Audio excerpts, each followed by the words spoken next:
మరి వీళ్ళందరి బలిదానాలతో తెలంగాణ ఏర్పడితే తెలంగాణ తొలి ముఖ్యమంత్రిగా మీ నాయన ఎందుకు అయ్యాడు? తెలంగాణ బిడ్డల బలిదానాల మీద మీరు రాజకీయం చేశారు, మీరు లబ్ధి పొందారు, కల్వకుంట్ల ఫ్యామిలీ లబ్ధి పొందింది. ఆ రోజున ఇదే కాంగ్రెస్ పార్టీ ప్రభుత్వం రెడ్ కార్పెట్ వేసింది పవన్ కళ్యాణ్ గారికి. బరాబర్ తెలంగాణ ప్రాంతంలో జనసేన పార్టీ రాజకీయం చేస్తుంది.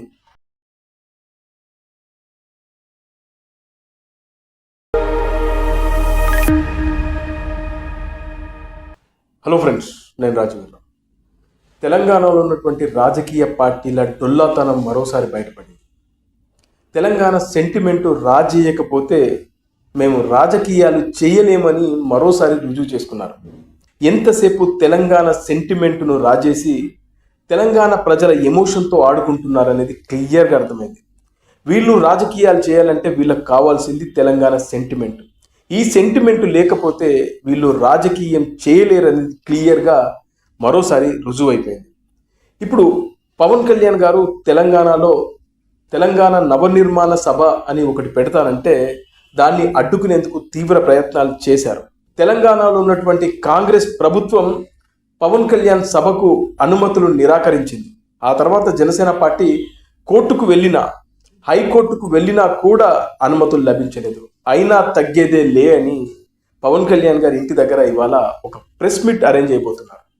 అయితే కొన్ని ప్రశ్నలు యాజ్ ఏ ఒక తెలంగాణ బిడ్డగా, తెలంగాణ జర్నలిస్ట్గా నాకు కొన్ని ప్రశ్నలు ఉన్నాయి. అవి ఖచ్చితంగా ఈ తెలంగాణ సోకాల్డ్ రాజకీయ పార్టీలను అడగాలి. పవన్ కళ్యాణ్ గారిని తెలంగాణలో రాజకీయం చేయొద్దు అంటున్నారు. తెలంగాణలో ఉండొచ్చు కానీ మీరు రాజకీయం చేయడానికి వీల్లేదు అంటున్నారు. అయితే ఇది ఏ రాజ్యాంగంలో రాసిపెట్టారు? భారత గడ్డపై పుట్టినటువంటి ప్రతి పౌరుడు ఎక్కడైనా రాజకీయం చేయొచ్చు. రాజ్యాంగంలో పలానా రాష్ట్రంలో పుట్టిన వ్యక్తి పలానా రాష్ట్రంలో రాజకీయం చేయకూడదని ఎక్కడా రాయలేదు. తెలంగాణలో ఉన్నటువంటి కాంగ్రెస్ పార్టీ నాయకులు బాగా మాట్లాడుతున్నారు. పవన్ కళ్యాణ్ ఇక్కడికి ఎలా వస్తాడో చూస్తాం, పవన్ కళ్యాణ్ తెలంగాణలో ఎలా రాజకీయం చేస్తామో చూస్తామని చెప్పేసి పొన్నం ప్రభాకర్తో పాటు తెలంగాణ కాంగ్రెస్ పార్టీకి సంబంధించినటువంటి మంత్రులు, ఎమ్మెల్యేలు, ఆఖరికి కాంగ్రెస్ పార్టీ నాయకులు, ఇలా కాంగ్రెస్ పార్టీకి సంబంధించినటువంటి సమూహం అంతా బయటకు వచ్చి ఇవాళ పవన్ కళ్యాణ్ తెలంగాణలో ఎలా అడుగు పెడతాడు, తెలంగాణలో ఎలా రాజకీయం చేస్తాడు మేము చూస్తామంటున్నారు. నాకు ఒకటే ప్రశ్న, తెలంగాణ కాంగ్రెస్ పార్టీకి సంబంధించిన నాయకులను అడిగేది ఒక్కటే ప్రశ్న. కాంగ్రెస్ పార్టీ ఎక్కడ పుట్టింది? ఢిల్లీలో పుట్టింది. ఢిల్లీలో పుట్టిన కాంగ్రెస్ పార్టీకి తెలంగాణలో రాజకీయం చేయాల్సిన అవసరం ఏముంది? తెలంగాణ గడ్డపై ఎందుకు రాజకీయం చేస్తున్నారు? నా క్వశ్చన్. ఢిల్లీలో పుట్టిన కాంగ్రెస్ పార్టీకి తెలంగాణలో ఏం పని? ఇక్కడ ఎందుకు రాజకీయం చేస్తున్నారు? ఈ ప్రశ్నకు సమాధానం ఫస్ట్ మీరు చెప్పండి. ఇక చూస్తే బీఆర్ఎస్ పార్టీ నాయకులు కొంతమంది పవన్ కళ్యాణ్ ఎలా రాజకీయం చేస్తాడని వాళ్ళు కూడా సేమ్ టు సేమ్ డైలాగ్ని రిపీట్ చేస్తున్నారు. అయ్యా, మీరు బీఆర్ఎస్ పార్టీ అని ఎందుకు పెట్టారు? భారతీయ రాష్ట్ర సమితి టీఆర్ఎస్ పార్టీ అని పెట్టి తెలంగాణ ప్రజల ఎమోషన్తో ఆడుకొని ఆఖరికి తెలంగాణ బిడ్డల బలిదానాలతో మీరు గద్దెనెక్కి మీరు అన్నదేంటి?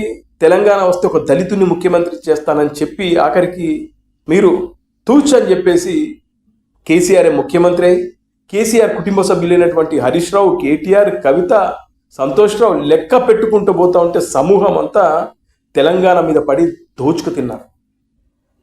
ఇవాళ కాళేశ్వరం ప్రాజెక్టు గురించి రకరకాల ఆరోపణలు, విమర్శలు, అలాగే సిఐడి విచారణ. ఎందుకు ఇదంతా ఎందుకు జరుగుతుంది? మీరు ఏ అవినీతికి పాల్పడకపోతే ఎందుకు మీ పైన సిఐడి విచారణ జరుగుతుంది చెప్పండి. అలాగే ఫోన్ ట్యాపింగ్లు.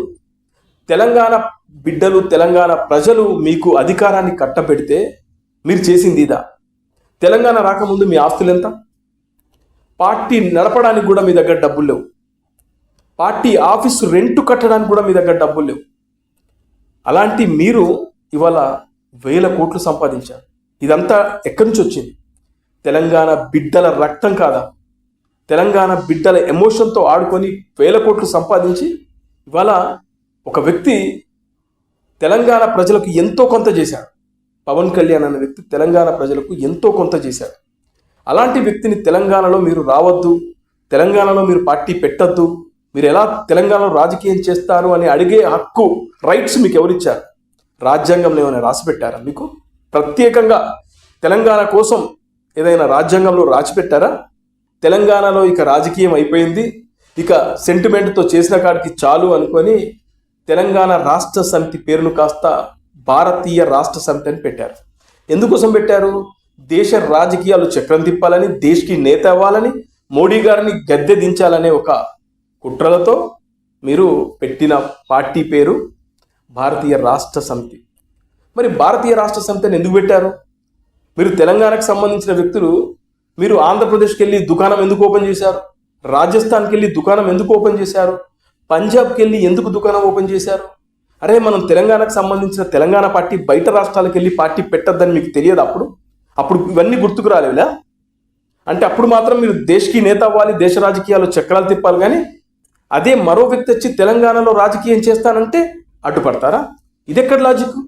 అంటే మీరు చేస్తే నీతి, అవతలోడు చేస్తే పూత.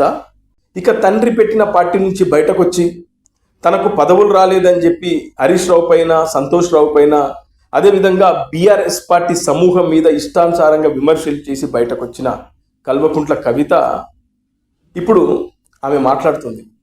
పవన్ కళ్యాణ్ ఎలా తెలంగాణలో రాజకీయం చేస్తాడో చూస్తాం, క్షమాపణలు చెప్పి తెలంగాణలో అడుగు పెట్టాలి. అమ్మ, నీ గురించి మాట్లాడాలంటే బోలెడున్నాయి, ఒకటి కాదు రెండు కాదు, బోలెడున్నాయి. అసలు తెలంగాణ వచ్చిన తర్వాత మీ ఆస్తులు ఎంత, తెలంగాణ రాకముందు మీ ఆస్తులు ఎంత? ఫస్ట్ క్లియర్గా కల్వకుంట్ల కవిత మీ ఆస్తుల చిట్టాని చెప్పండి. ఆమె గతంలో ఇచ్చిన కొన్ని ఇంటర్వ్యూలో ఈ ఇల్లు నాది కాదు, నేను కిరాయికుంటున్నా అని చెప్పింది. మరి ఇప్పుడు ఎక్కడ ఉంటున్నావు? ఇప్పుడు కూడా కిరాయికే ఉంటున్నావా? మీ మీద చాలా ఆరోపణలు, విమర్శలు ఉన్నాయి. మాధవరం కృష్ణారావు చేసినటువంటి ఆరోపణలు తెలంగాణ ప్రజలు విన్నారు. అలాగే మీరు అంటారు పవన్ కళ్యాణ్ ఆంధ్ర ప్రాంతానికి సంబంధించిన వ్యక్తి ఇక్కడ తెలంగాణలో ఎలా రాజకీయం చేస్తాడు అంటున్నారు. అయితే నాదో క్వశ్చన్, మీ బాపు టీఆర్ఎస్ పార్టీ నుంచి బీఆర్ఎస్ అని పెట్టి పక్క రాష్ట్రాల్లో దుకాణాలు తెరిచినప్పుడు నువ్వేం అడగలేదా? బాపు, మనం తెలంగాణ ప్రాంతానికి సంబంధించిన వ్యక్తులం, నువ్వు ఎట్లా బయట రాష్ట్రాలకు వెళ్ళి రాజకీయం చేస్తానంటావు, ఇది కరెక్ట్ కాదని మీ బాపునప్పుడు ఎందుకు అడగలేదు? అడగాలి కదా. సరే, మరో క్వశ్చన్ నాది. పవన్ కళ్యాణ్ తెలంగాణ రాష్ట్రానికి ఎంతో కొంత ఆయన కష్టార్జితాన్ని ఇస్తున్నాడు.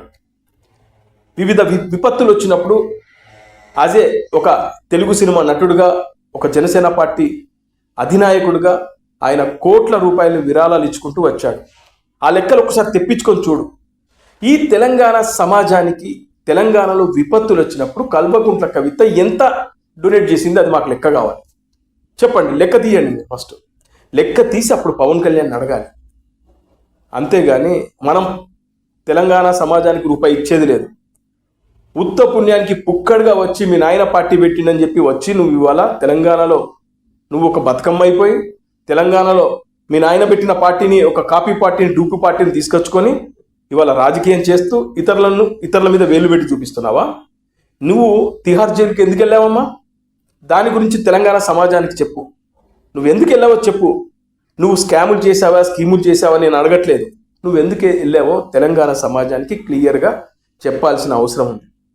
అలాగే మరో మాట అంటున్నారు కల్వకుంట్ల కవిత గారు, 1200 మంది తెలంగాణ బిడ్డల ఆత్మ బలిదానాలతో తెలంగాణ ఏర్పడింది అంటున్నారు. వరే వా, ఫెంటాస్టిక్. నిజమే, అది 1200 మంది కాదు, ఇంకెక్కువ ఉన్నారు. మరి వీళ్ళందరి బలిదానాలతో తెలంగాణ ఏర్పడితే తెలంగాణ తొలి ముఖ్యమంత్రిగా మీ నాయన ఎందుకు అయ్యాడు? ఓ దళిత బిడ్డను, లేదంటే శ్రీకాంతాచారి అని ఎల్బీ నగర్లో కిరోసిన్ పోసుకొని ఆత్మహత్య చేసుకొని తెలంగాణ కోసం బలిదానం చేసుకున్నాడు. క్షమించాలి, తెలంగాణ కోసం బలిదానం అయ్యాడు. అలాంటి వ్యక్తి కుటుంబానికి మీరు ఎందుకు ముఖ్యమంత్రి పదవి ఇవ్వలేదు? కనీసం వాళ్ళ తల్లిని ఎమ్మెల్యే ఎందుకు చేయలేదు? కనీసం ఎమ్మెల్సీ ఎందుకు చేయలేదు వాళ్ళ కుటుంబ సభ్యులను? కనీసం గ్రామ సర్పంచ్ని కూడా మీరు చేయలేకపోయారు. శ్రీకాంతాచారి తల్లిని కానీ వాళ్ళ కుటుంబీకులను కానీ. ఇవాళ మాట్లాడుతున్నావా? 1200 మంది తెలంగాణ బిడ్డల బలిదానాల మీద మీరు రాజకీయం చేశారు, మీరు లబ్ధి పొందారు, కల్వకుంట్ల ఫ్యామిలీ లబ్ధి పొందింది. ఈ 1200 మంది చనిపోయినటువంటి ఆత్మ బలిదానాలు చేసుకున్నటువంటి తెలంగాణ బిడ్డల కోసం ఈమె అధికారంలోకి వచ్చిన తర్వాత ఒక్కొక్కరికి ₹1 ఇస్తుందట. మరి 10 సంవత్సరాల పాటు తెలంగాణలో అధికారం చేసినటువంటి మీ నాయనను ఎందుకు ఈ బలిదానాలు చేసుకున్న కుటుంబ సభ్యులకు ₹1 ఇవ్వలేదని ఎందుకు అడగలేదు? అప్పుడు 10 సంవత్సరాలు ఆయన పక్కనే ఉన్నావు కదా, తండ్రితో కలిసి రాజకీయం చేసావు కదా, అప్పుడు ఎందుకు నువ్వు ఇప్పించలేదనేది నా ప్రశ్న. మరి అప్పుడే ఆత్మ బలిదానాలు చేసుకున్నటువంటి ఆ కుటుంబ సభ్యులకు ఒక్కొక్కరికి ₹1 ఇప్పించుంటే ఇవాళ మేము నిన్ను ఈ విధంగా ప్రశ్నించే వాళ్ళం కాదు.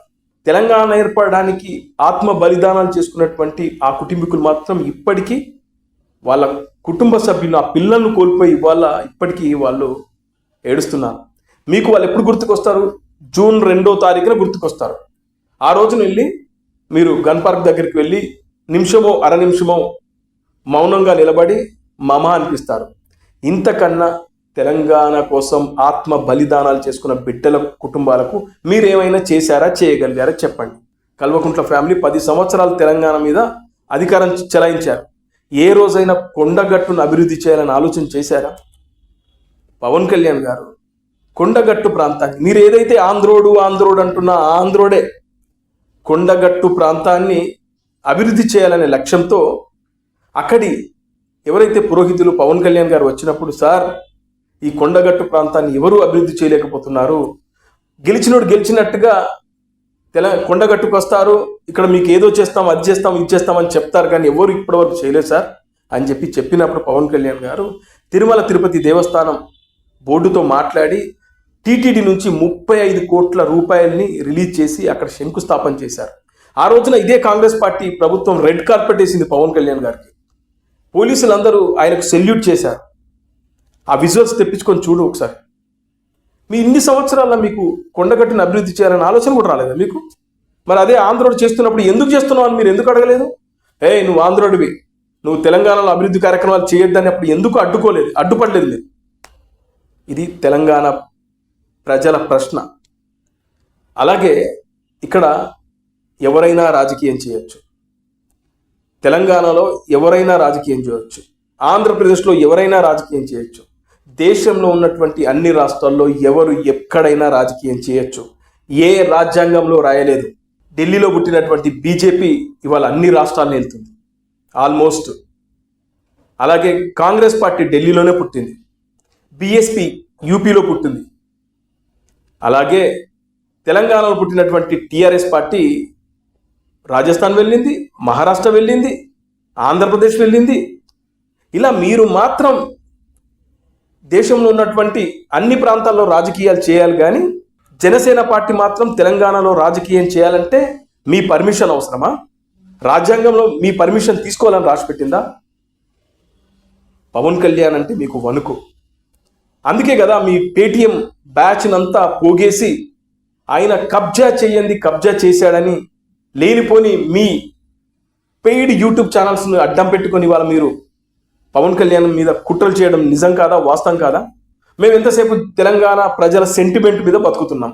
ఆ ఎమోషనే మాకు అన్నం పెట్టదు. ఇవాళ ఆ ఎమోషన్ కనుక డ్రాప్ అయిపోతే మా పరిస్థితి ఏంటని చెప్పి ఈ తెలంగాణలో ఉన్నటువంటి సోకాల్డ్ రాజకీయ పార్టీలు ఇలా పవన్ కళ్యాణ్ని టార్గెట్ చేస్తున్నాయనేది పచ్చి వాస్తవం. ఫైనల్గా ఎవరు ఎక్కడైనా రాజకీయం చేయొచ్చు. మీ పర్మిషన్ తీసుకోవాల్సిన అవసరం పవన్ కళ్యాణ్కి లేదు.